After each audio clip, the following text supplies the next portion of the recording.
Every time you press your accelerator, an incredibly complex chain reaction begins inside your car. But where does that process actually start? In a modern electronically controlled vehicle, the accelerator pedal usually works through a position sensor rather than a direct mechanical connection to the engine. That signal travels to the engine control unit, commonly called the ECU, which acts as the engine's electronic decision maker. Now, the ECU doesn't simply respond to the pedal. It constantly compares information from many sensors before deciding how the engine should respond. For a gasoline engine, one of the ECU's major concerns is controlling how much air enters the engine. Next, the throttle body controls the amount of air entering the intake system by changing the position of the throttle plate. As the driver requests more acceleration, the system can open the throttle further, allowing greater airflow toward the cylinders. The air then travels through the intake manifold and toward the engine's cylinders. At the same time, the ECU determines how much fuel is needed and controls the fuel injectors. The engine must carefully balance the incoming air and fuel because combustion depends on the mixture being within the correct operating range. Inside the cylinder, the four-stroke cycle begins with the intake stroke as the piston moves downward and the intake valve opens.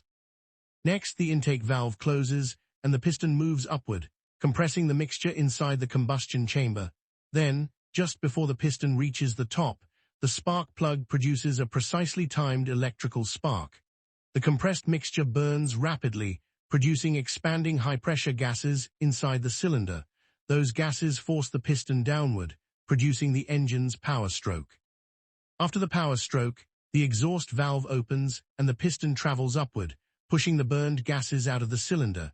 These four strokes, intake, compression, power, and exhaust, repeat continuously while the engine is running.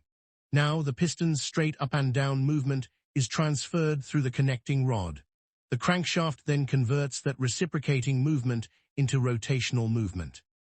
The speed of that rotation is measured in revolutions per minute, or RPM, but engine speed isn't the whole story. The rotating crankshaft is also producing torque, the twisting force used to turn the drivetrain. That torque is then transferred to the transmission, which controls the relationship between engine speed and wheel speed. In a lower gear, the transmission can provide greater torque multiplication to help the vehicle accelerate. After the transmission, torque travels through the drivetrain toward the differential and axles. The differential also allows the driven wheels to rotate at different speeds when the vehicle turns. The axles finally carry the torque toward the wheel hubs and driven wheels. At the tire, that rotational force becomes a force between the tire and the road. So, the energy path is much longer than most people realize.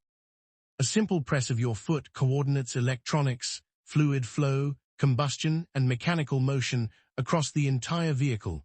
So next time you press the accelerator, remember, you're not simply pressing a pedal.